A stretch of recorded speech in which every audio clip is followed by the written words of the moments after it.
Saint-Pierre-des-Marins, malheureusement, cette année ne pourra pas avoir lieu. L'association des Terre-Neuva et ses nombreux bénévoles, et notamment entraînés par Daniel Savoie, eh bien, comme tout le monde, doivent respecter les règles sanitaires. Donc, malheureusement, c'est un format plutôt numérique qui sera pris cette année, qui sera fait cette année. Avec la diffusion d'un film que vous allez découvrir, je l'espère avec grand plaisir, toujours grâce au travail très important de notre service Archives et Patrimoine, et notamment aussi grâce à la contribution, au témoignage eh bien, de ces hommes qui, eux, sont allés souvent très jeunes eh bien, à Terre-Neuve. Donc, un format spécial. Et puis, une année également très particulière, puisque cette année, évidemment, nous ne fêterons pas, c'est pas le terme, nous commémorerons les 70 ans eh bien, des naufrages du duc de Normandie et du Ginette Le Borgne, deux chalutiers qui malheureusement ont vu périr en mer 37 Fécampois, 37 personnes. Et cette année, nous souhaitons évidemment leur rendre un hommage très particulier. Donc, année particulière, mais tout de même avec une mémoire et grâce aux outils numériques, une nouvelle forme pour que perdure eh bien, notre devoir de mémoire. De Dieu Tout-Puissant, le Père, le Fils et le Saint-Esprit descendent sur ce bateau et sur ceux qui travaillent et y demeurent pour toujours. Amen.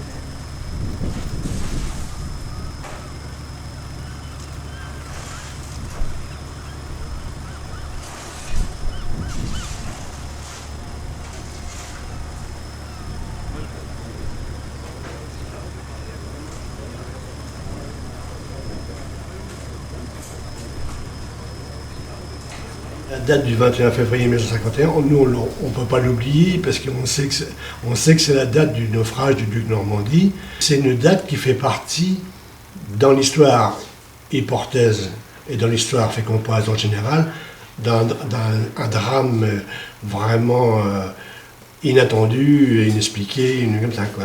Je pense que le naufrage du duc de Normandie a été un de ces naufrages qui a plus marqué les esprits dans la région et à Yport encore plus que tout, quoi.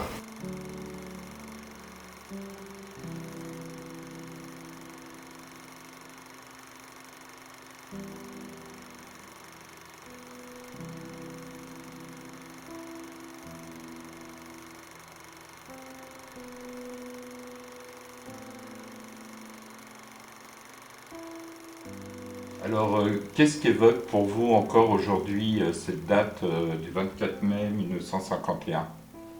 Ah bah, j'y pense souvent, souvent je l'ai dans la tête parce que c'est un bateau qui est tellement coulé profond qu'on ne le retrouvera jamais, quoi.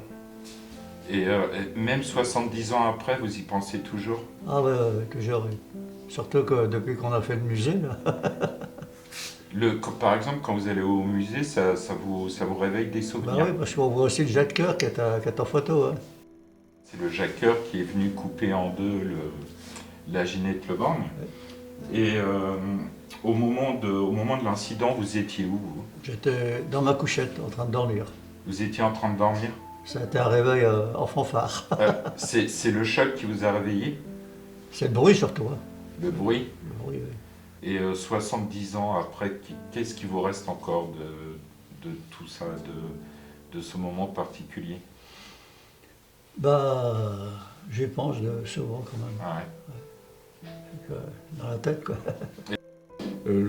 Tous ces drames qu'on vient de citer sont passés toujours un 21 février. C'est vrai que c'est une date fatidique. C'est une date fatidique, à tel point qu'à l'époque où je naviguais, c'était un vendredi, hein, ces dates-là fatidiques. Hein. Nous, les bateaux de Fécamp, un vendredi, on ne sortait pas. Ouais, Sortait pas. Alors nous, donc, je reviens à ce que je vous disais, le 21 février, on remontera là-haut au mémorial et on déposera donc des fleurs à la mémoire justement de ces bateaux-là du 21 février qui ont fait naufrage, alors, y compris le Snecker Arctic, quoi.